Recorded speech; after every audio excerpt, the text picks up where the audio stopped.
내가 먹는 날에는 정령 죽으리라. 하나님은 동산 중앙에 선악과를 만드셔서 그 선악과는 그 하나님의 창조 주권을 인정하는 하나의 그 시험인 것입니다. 인간이 에덴 동산의 주인이 아니에요. 에덴 동산을 창설하시고 만드시고 그 허락하신 분은 하나님이십니다. 이런 하나님의 주권을 인정하는 행위가 선악과를 따먹지 않는 것입니다. 오늘 이 하나님께서 그 선악과를 먹지 말아라 그러면은요, 에덴 동산에서 무한한 그런 행복과 실학을 누리는 삶을 인생들이 살았을 것입니다. 그러나 아담과 하와가 선악과를 따먹고 범죄함으로 결국은 에덴에서 추방이 되는 것입니다. 에덴을 뺏겼어요. 에덴을 상실하는 것입니다. 예수님이 이 땅에 오신 것은 그 빼앗긴 에덴을 다시 회복시켜 주시기 위해서 예수님이 십자가에 달려 피 흘려 죽으신 것입니다. 그래서 오늘 우리가 에덴을 회복하는 길이 있는데 그것은 예수님의 십자가 신앙을 고백하는 것입니다. 이 세상 사람들이 십자가를 바라보면 구원의 길이 열리는데, 영원한 생명의 길이 열리는데, 그러나 인생들은 십자가를 우습게 보는 거예요. 그러나 사도 바울은 고린도전서 1장 8절에 십자가의 도가 멸망하는 자들에게는 미련한 것이요 구원을 얻는 우리에게는 하나님의 능력이라 그랬어요. 오늘 온 인류에게 주어진 그런 십자가, 그 선악과의 시험, 그게 뭐냐면은 십자가인 것입니다. 십자가의 그 신앙을 의지하고 예수님의 보혈의 능력을 신뢰하는 믿음의 사람들에게는 에덴이 회복되는 것입니다. 천국이 회복되는 그런 약속이 주어졌다, 그런 말씀이에요. 요한복음 3장 18절에 저를 믿는 자는 심판을 받지 아니하는 것이요 믿지 아니하는 자는 하나님의 독생자의 이름을 믿지 아니함으로 벌써 심판을 받은 것이니라. 오늘 우리가 교회 생활을 하고 있는데 교회는요, 말하자면은 에덴의 모형이다, 그렇게 볼 수가 있는 거예요. 우리가 출애굽기를 보면은 이스라엘 백성들이 광야를 거쳐서 가나안 땅에 들어가는데, 오늘 이 교회라고 하는 이 광야 생활에서 하늘나라를 소망하며 우리가 살아가고 있는 거 아니겠습니까? 오늘 우리가 이 교회 생활을 잘 하려고 하면은요, 교회의 그 신앙 생활에서도 조심해야 될 그 선악과가 있는 것을 우리가 생각해야 됩니다. 우선은요, 시간의 선악과예요. 이게 뭐냐면 주일을 성수하는 것입니다. 세상 사람들은 모든 날을 다 자기의 날로 생각을 해요. 그러나 그렇지 않아요. 시간의 주인이 하나님이십니다. 이 시간의 선악과 거룩하게 구별하여 드리는 시간, 이게 주일을 성수해요. 또 우리가 물질의 선악과, 이게 뭐냐면 11조를 드리는 것입니다. 우리가 이 세상을 살아갈 때 물질이 없으면 살 수가 없는 거예요. 그러나 우리가 이 모든 물질을 공급해 주신 근원은 하나님이신 것입니다. 그 물질의 주인과 근원이 하나님이시라고 하는 것을 고백하는 믿음이 11조 신앙인 것입니다. 또 우리가 또 교회에서 신앙생활을 할 때 인간 선악과도 있어요. 이게 뭐냐면 주의 종들입니다. 주의 종들. 목회자들. 그저 다 똑같은 인간이야. 그러나 오늘 우리가 그 주의 종들은 하나님이 기름 부어 택하여 세운 그 사제, 제사장들이라고 하는 구별된 그런 믿음을 가질 수 있기를 바라는 것입니다. 오늘 우리들은 이 물질의 선악과인 이 11조를 구별하여 하나님 앞에 드림으로 이 11조를 떼어먹고 드리지 않는 이스라엘 백성들을 향해서 하나님은 도적질했다고 말씀해요. 11조를 도적질했다 그런 얘기예요. 예. 그러면서 내게로 돌아와라. 돌아오는 길이 뭐예요? 11조를 드리고 예물을 드리고 감사 예물을 드리고 선교 예물을 드리고 물질을 드림으로 그 하나님과의 관계가 회복될 것을 주님은 말씀해 주신 줄로 믿습니다. 그래서 오늘 우리들은요, 이 11조 신앙으로 2023년에도 살아가시기를 바랍니다. 오늘 이 11조 주일에 제가 드리는 이 설교는 작년에도 제가 11조 설교를 했어요. 그전에도 했고요. 뭐 11조 설교가 뭐 새로운 설교를 하는 게 아니잖아요. 예, 오늘 우리가 이 11조 신앙을, 11조의 삶을 새롭게 다짐하시기를 바라는 것입니다. 제가 그 잘 아는 어느 목사님이 그 아들한테 너는 하나님께 11조를 드리고 네가 그 소득이 생기면은 부모에게도 11조를 드려라. 아주 이분이 엄격한 분이거든요. 그러니까 아들을 그렇게 잘 올곧게 가르쳤어요. 아들이 태권도도 사다니고 아주 그 정말 키도 180cm가 넘고 그러는데 아들은 아주 그 이렇게 자유분방하게 살아라 그러는 게 아니라 하나님의 말씀으로 아주 잘 가르쳤어요. 그 아들이 잘 됐습니다. 이 11조를 교회에 드리고 또 11조를 부모님에게 드려요. 그 아들이 지금 36살인데 우리 감리교단에 은급부의 과장이 되세요. 36살이에요. 이거 보통 큰 출세한 게 아니잖아요. 하나님 앞에 11조를 드리고 부모님 앞에 12의 1조를 소득의 11조를 드려서 효도하는 그 자녀를 하나님이 붙들어주시고 축복해 주신 줄로 믿습니다. 아멘. 이 11조 신앙은요, 아브라함이 효시예요. 아브라함의 믿음의 조상인데 창세기 14장에 보면은 살레방 밀기세덱이 떡과 포도주를 가지고 나왔으니 그는 지극히 높으신 하나님의 제사장이었더라. 그가 아브라함에게 축복하여 가로되 천지의 주제시오 지극히 높으신 하나님이여 아브라함에게 복을 주옵소서. 너의 대적을 네 손에 붙이신 지극히 높으신 하나님을 찬송할지라. 이 아브라함이 그 얻은 것에서 10분의 1을 멜기세덱에게 주었더라. 그래, 멜기세덱 제사장에게 아브라함이 11조를 드렸다고 얘기해요. 예? 연합 왕들을 물리치고 승리한 그 전쟁 노획물이 얼마나 많았겠습니까? 그 중에 10분의 1을 멜기세덱에게 드렸다고 얘기해요. 근데 히브리서 7장에 보면은 7장 1절에 보면은 이 멜기세덱은 살렘 왕이에요. 지극히 높으신 하나님의 제사장이라. 여러 임금들을 쳐서 죽이고 돌아오는 아브라함을 만나 복을 빈자라. 아브라함이 일체 10분의 1을 그에게 나누어 주니라. 그 이름을 번역한 즉 첫째는 의의 왕이요 또 살렘 왕이니 곧 평강의 왕이요 아비도 없고 어미도 없고 족보도 없고 시작한 날도 없고 생명의 끝도 없어 하나님의 아들을 방불하여 항상 제사장으로 있느냐. 이분이 누구이겠습니까? 네? 예수 그리스도이십니다. 예수 그리스도. 그러니까 아브라함이 히브리서 기자는 그 예수님에게 11조를 드렸다고 이렇게 설명하고 있다. 그런 말씀인 것입니다. 아멘.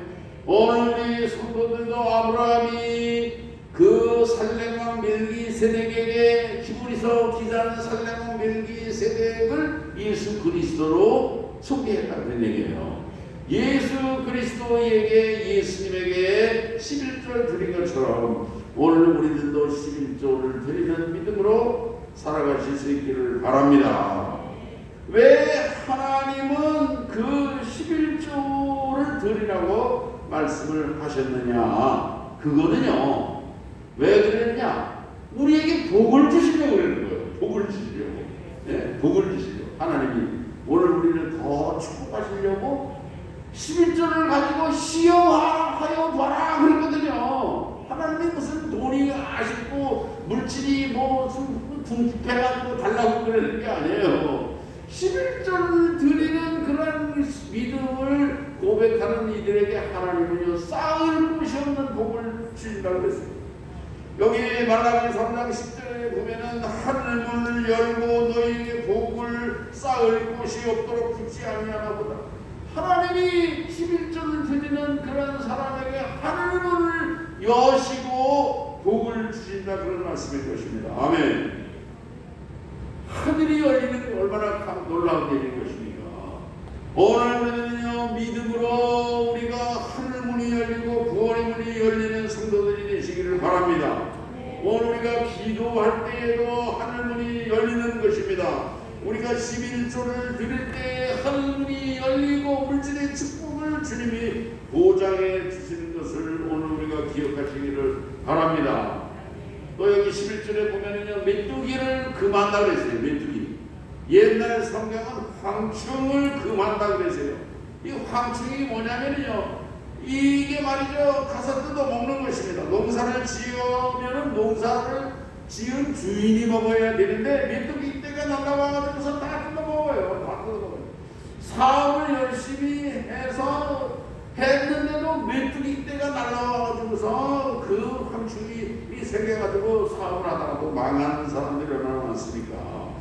어떤 가정은 행복한 결혼을 했는데 그 메뚜기 떼가 와가지고서 그 애정에 금이 가가지고 파탄하는 그런 가정도 있다 그런 말씀인 거예요.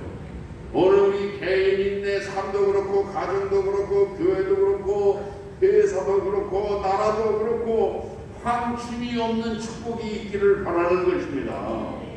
또 여기 말라기 3장 11절에 기한전에 떨어지지 않는다 그랬어요. 우리가 땅을 여서 이렇게 농사를 지었는데 열매를 거두기 전에 이게 말이죠 기한이 안 돼가지고 떨어지네. 이게 특종이가 되고 말이죠 다 이렇게 떨어지고 그러면은 또 병충해가 되고 말이죠 헛수고 아니겠습니까? 오늘 우리의 인생도 기한전에 떨어지지 않는 하나님이 보장해 주시는 축복의 주역들이 되시기를 주의 이름으로 축원합니다. 오늘날 인간 수명이 이 성경에 보면 인생은 70이요 강건하면 80이라고 그러는데 지금은 뭐 90, 100 우리 장모님도 지금 102세 102세 장모님은 내일모레 내가 추도식에 갈 텐데 109살이신데 이 어르신이 아직도 건재하십니다. 건재하세요. 이게 뭐냐면 하나님이 이렇게 건강의 복을 주시고 장수의 복을 주시는 거예요. 기한전에 떨어지는 게 무엇입니까? 인생이 70이라는데 못 살고 죽는 70 못하는데 젊은 날에 그냥 졸명하는 것입니다. 예? 학교를 가서 애가 졸업을 해야 되는데 이게 기한전에 떨어지니까 중간에 중퇴하고 그만두고 이렇게 되는 거예요. 결혼해서 이렇게 조금 살다가 어쩌고저쩌고 하면서 파트 나가도 이혼하고 이런 것도 딱 기한전에 떨어지는 거 아니겠습니까? 사업을 시작했어요. 으쌰으쌰 잘 될 줄 알았는데 잘 나가는 줄 알았더니 그냥 어떻게 이렇게 해서 그냥 다 문 닫고 망했어요. 기한전에 떨어지는 것이다 그런 얘기예요. 최고의 불행은요 예수 믿고 신앙생활 하다가 기한전에 떨어져서 지옥불에 들어가는 인생도 있다 그런 얘기예요. 젊어서는 잘 믿었는데 나중에 가서는 타락해가지고 불신자가 되어가지고 하나님이 어디 있냐고 그러고 말이죠 거역하고 그렇게 살다가 그게 제일 불행한 거 아니겠습니까? 오늘 우리들은 기한전에 떨어지지 않고 정말 황충을 금해주고 메뚜기를 금해주시고 하늘문이 열려주시는 그런 축복을 누리시기를 바라는 것입니다. 또 여기 말라기 3장 12절에 보면 땅이 아름다워진다는 그런 축복을 약속하셨어요. 땅이 무엇입니까? 오늘 우리 사람으로 말하는 육체예요. 몸이에요. 이 땅이 좋아야지 이게 다 산야가 푸르르고 산림도 무성하고 그리고 거기에 꽃도 피고 거기에 수목도 우거지고 거기에 뭐 짐승들도 풍요롭게 행복하게 살게 되고 이게 다 땅이 좋아야 되는 거거든요. 땅이 좋아야지 뭘 심어도 잘 되고 그런 거 아니겠습니까? 땅이 기름진 그런 축복을 하나님이 보장해 주신다. 그런 말씀인 것입니다. 할렐루야. 오늘 이 땅의 축복은 오늘 하나님이 우리 육신의 건강에 복을 주시는 거예요. 오늘 이 몸이 말이죠. 몸이 고린도전서 6장 19절에 보면은요, 몸이 그 성령의 전, 하나님의 성전인 것을 가리키고 말씀하고 있는 것입니다. 오늘 이 몸이 하나님의 성전이어서 이 몸이 이게 정말 귀하고 중요한 것입니다. 오늘 우리 몸이 건강하고 정말 평안한 그런 삶을 누리게 될 때에 건강한 것이고 오늘 우리의 삶이 행복한 거 아니겠습니까? 그 땅이 아름다워지는 축복을 우리 성도들에게 하나님이 주시기를 바랍니다. 또 열방이 북대다 하리라. 열방이라는 게 뭐냐면 여러 나라들, 다른 나라들, 많은 그런 사람들이 복받았다 그런 얘기를 한다는 거예요. 오늘 우리 성도님들이 일생 동안 예수 믿었는데 세상 사람들도 그렇고 이구동성으로 너도 나도 그렇고 그 사람이 예수 믿고 복받았어. 그 집은 예수 믿고 대박난 집이에요. 자녀들도 잘되고 말이지. 이런 칭찬을 받는 그런 가정들 되시기를 주의 이름으로 축원합니다. 이런 말씀인 것입니다. 그리고 하나님께서 특별한 17절에 보면 특별한 소유로 삼으시고 아껴주시고 사랑해 주신다 그런 말씀이에요. 오늘 우리가 11절을 잘 드리는 성도들을 존귀하게 여깁니다. 존귀하게. 11절 잘 드리는 그런 사람은 세상 사람들도요. 그 사람을 다 진짜 예수 믿는 사람보다 다 귀하게 여겨요. 11주도 안 드리고 집어대로 살고 그런 사람들은요. 세상 사람들도 다 무시합니다. 맛을 잃어버린 소금처럼 막 밟아요. 같이 밟아요. 그러나 오늘 우리가 거룩한 믿음으로 우리가 살아가고 오늘 우리가 11절 드리고 구별해 드리는 믿음으로 오늘 우리가 주일을 섬기고 예배하고 하나님의 자녀답게 살아가게 될 때에 오늘 하나님은요 세상 사람들로부터도 존귀하게 하시고 오늘 우리의 모든 범사를 형통하게 하시고 아껴주시고 아들을 아끼는 것처럼 우리 부모님들이 아들을 얼마나 아낍니까? 하나님이 왜 우리를 그렇게 아껴주신다 그런 말씀이에요. 하나님이 아껴주시고 축복하시고 하늘을 여시고 메뚜기 황충을 금해주시고 기한전에 떨어지지 않게 하시고 정말 이렇게 땅이 아름다운 복을 주시고 열방이 복되다 하리라. 칭찬받고 그 존귀함을 받고 사랑받는 그러한 백성이 누구냐? 11조를 구별해 드리는 백성에게 하나님은 이렇게 쌓을 곳이 없는 복을 주신다고 약속해 주신 것입니다. 오늘 우리가 2023년에도 11조 신앙으로 11조 드리는 사람들을 망한 사람 없어요. 11조 드리는 나라가 멸망한 나라가 없는 것입니다. 우리 대한민국도 11조를 드리는 성도들이 많아지고 그래서 하나님이 이 땅에 경제적인 축복을 주시고 우리 세계 만방에서 우리 대한민국을 다 이렇게 부러워하고 다 벤치마킹 하려고 그러고 우리 대한민국을 다 배우려고 그러고 다 그러는 거예요. 이게 하나님이 높여주시고 축복해 주신 거 아니겠습니까? 오늘 우리가 11조 신앙으로 구별된 신앙으로 구별된 믿음으로 사셔서 정말 그 하늘문이 열려주시는 그런 은총과 축복을 누리시기를 주의 이름으로 축원합니다. 하나님 아버지 감사합니다. 2023년에도 11조 신앙으로 정말 하나님을 섬기는 구별된 성도로 살아가도록 인도하여 주옵시고 물질의 주인이시오 생명의 주인이시오 시간의 주인이시오 자녀도 하나님의 것이요 오늘 우리의 소유도 모든 것이 다 주님의 주님이 주신 것을 시인하는 하나님의 주권을 고백하는 믿음으로 오늘 우리의 삶의 믿음이 새로워지게 도와주옵시고 약속된 그런 축복을 받아 누리는 주의 자녀들 다 되게 하여 주시옵소서. 거룩하신 예수님의 이름으로 기도하옵나이다. 아멘.